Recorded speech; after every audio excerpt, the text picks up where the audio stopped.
और एक बात यह है कि हमारे एक और भी सांसद थे, राघव चड्ढा। उन्होंने एक बात बोली थी कि हम तो सही थे, हमारी सोच सही थी, लेकिन हम गलत विचारधारा वाली पार्टी के साथ, गलत विचारधारा वाले लोगों के साथ अब तक ले जुड़ा था और मैं खुल कर के काम नहीं कर पा रहा था।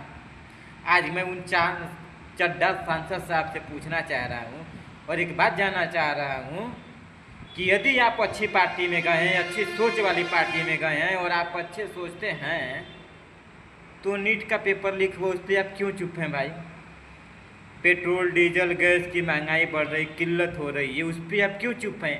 जब आप अच्छे हैं, स्वतंत्र हैं और अच्छी पार्टी के साथ हैं, जो देश हित में कार्य कर रही है, उस देश के उस पार्टी के साथ हैं, वैसे देशभक्त पार्टी के साथ हैं, तो आज आप क्यों नहीं बोल रहे हैं? आज आपकी बोलती क्यों बंद हो गई भाई?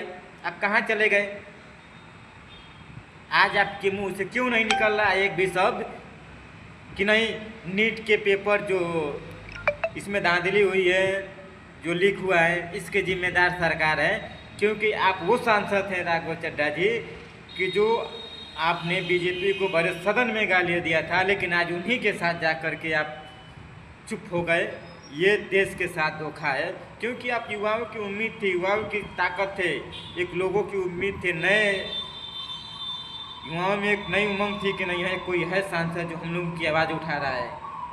लेकिन दुख की बात यह है कि आपने चाय पे चर्चा करने गया था और आपको चाय वाले ने ही खरीद लिया। ये बहुत बड़ा दुख की बात है। उसके बावजूद भी आज आप देश के ऊपर इतनी आफत विपत पड़ रही है, इतनी दिक्कत देश संकट में है, लेकिन आप चुप हैं, एक शब्द नहीं बोल रहे हैं। ये देश आपको कतई नहीं माफ़ करेगा राघव साहब। ये सत्ता का खेल है, क्योंकि आपकी सत्ता की लालच थी। यदि सत्ता का लालच नहीं रहा होता, आप डार पोक कायर नहीं रहे होते, तो आप बीजेपी से लड़ते, उनके साथ सिलेंडर नहीं करते। क्योंकि हमारे शेर दिल सांसद श्री संजय सिंह जी ने इन गद्दारों के सामने झुका नहीं, लड़ा और हिम्मत के साथ, ताकत के साथ लड़ा। उन्होंने खूब जितनी कोशिश की अपने तरफ से लड़ा, लेकिन उन्होंने कभी उनके सामने घुटने नहीं टेके, डरे नहीं। तो सांसद होता है ऐसा, क्योंकि शेर दिल सांसद जब तक ले हम लोगों के साथ हैं, आप जैसे डरपोक कार लोगों के और कार नेताओं की ज़रूरत नहीं है।